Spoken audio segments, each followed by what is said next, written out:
fenomena ABG Citayam ini mendapat keuntungan berkali-kali lipat. Dalam sehari, ABG-ABG ini bisa mendapat sekitar 700 sampai 800 ribu rupiah. Wah, ternyata fenomena ABG Citayam ini membawa berkah ya. Hai, balik lagi di Yang Lagi Tren.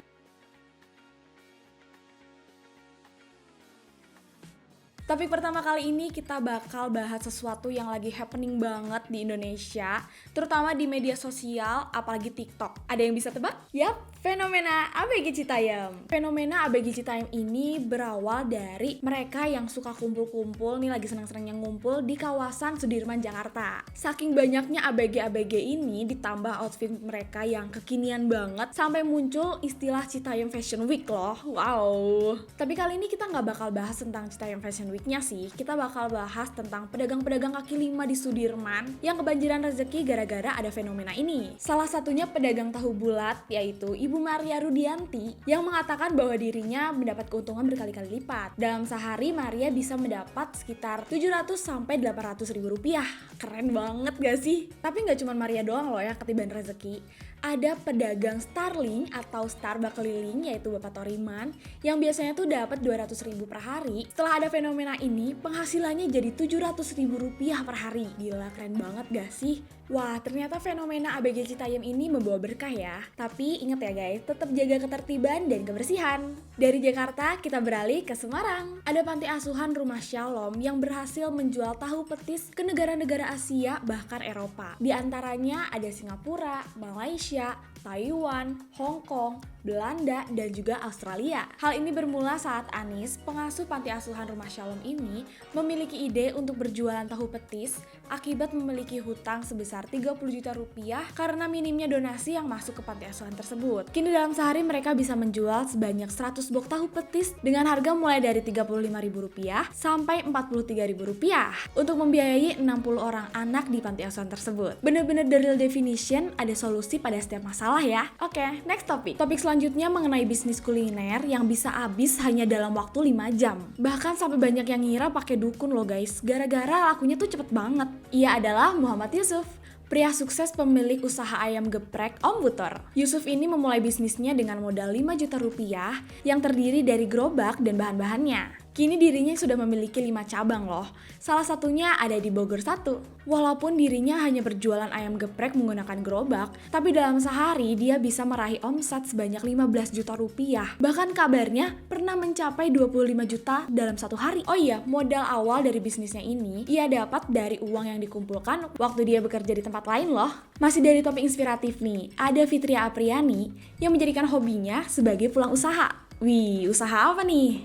Berawal dari membuat sarung HP yang terbuat dari flanel sampai membuat souvenir gantungan kunci. Oh ya guys, souvenir ini jumlahnya tuh ratusan loh dan dijahit oleh Fitria sendiri. Tapi bukannya malah capek, ini malah bikin dirinya tuh happy banget.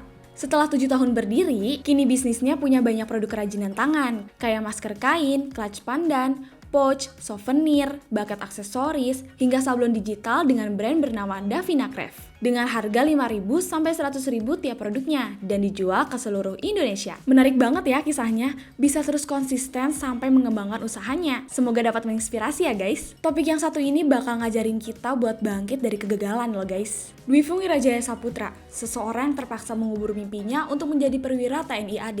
Tapi dari situlah ia bangkit menjadi pengusaha sukses yang memiliki banyak karyawan.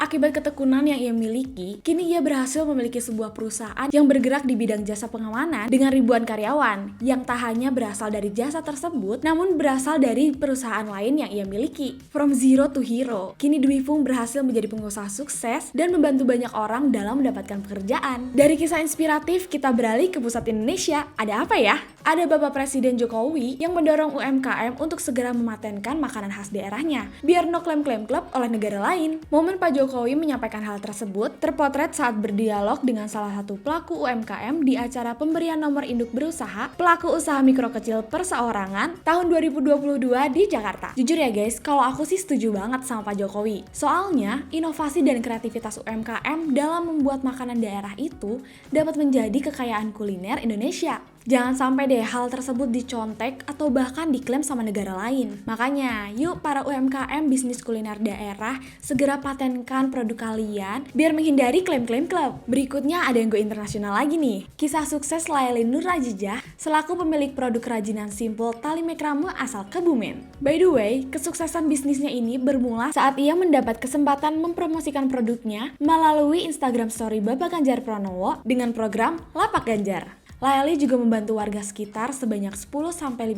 perempuan di lingkungannya. Tidak sampai di situ, bisnis tali jua makrame miliknya pun menggandeng salah satu perusahaan kerajinan tangan yang membantu produknya diekspor ke beberapa negara, seperti Jerman dan Amerika Serikat. Wah, keren banget ya. Emang ya, kolaborasi itu bisa menggait pasar yang lebih luas, bahkan sampai ke mancanegara. Selanjutnya ada topik mengenai pemberdayaan UMKM melalui digital. Ia adalah Mega Puspita, pemilik studio dapur yang memiliki omset hingga puluhan juta. Mega ini semasa kuliah ngambil jurusan produk desain yang nyemplung ke salah satu desa pengrajin bambu di Temanggung saat melaksanakan program magang. Berawal dari situlah, setelah ia mendapat gelar sarjana, kini ia memutuskan untuk berbisnis produk dari bambu. By the way, produk bambu itu biasanya ada di pasar kan? Tapi beda loh dengan Mega yang ingin membawa produknya tuh naik kelas. Saat ini, Mega menggandeng 25 penganyam bambu dengan berbagai mitra pengrajin di Bali, Pandeglang, hingga Garut. Dengan mitra itulah, ia melakukan digitalisasi UMKM melalui online marketplace untuk mempromosikan berbagai produk. Mantul ya guys, dengan kemitraan dapat bekerja sama untuk memanfaatkan peluang yang ada. Topik terakhir ini mungkin bakal bikin kalian sedih, apalagi yang suka bepergian naik pesawat. Kira-kira ada apa ya? Harga tiket pesawat katanya tuh bakal semakin mahal akibat dari melonjaknya harga bahan bakar. Oh my god. Hal ini terjadi akibat pemulihan ekonomi dari pandemi COVID-19 dan perang Ukraina. Dan tentu saja beban biaya akan diberikan kepada konsumen. Seperti yang disampaikan oleh Direktur Jenderal Asosiasi Transportasi Udara Internasional, Willy Walsh. Biaya yang dibebankan kepada konsumen pun sebesar 10-20% tergantung jenis pesawatnya. Di Indonesia sendiri, Kementerian Perhubungan telah mengizinkan maskapai melakukan penyesuaian biaya pada angkutan udara penumpang dalam negeri. Kira-kira gimana nih menurut kalian? Apakah kalian setuju dengan kebijakan tersebut? Oke deh, kalau gitu segitu dulu pembahasan kita kali ini. Jangan lupa like, komen, dan subscribe.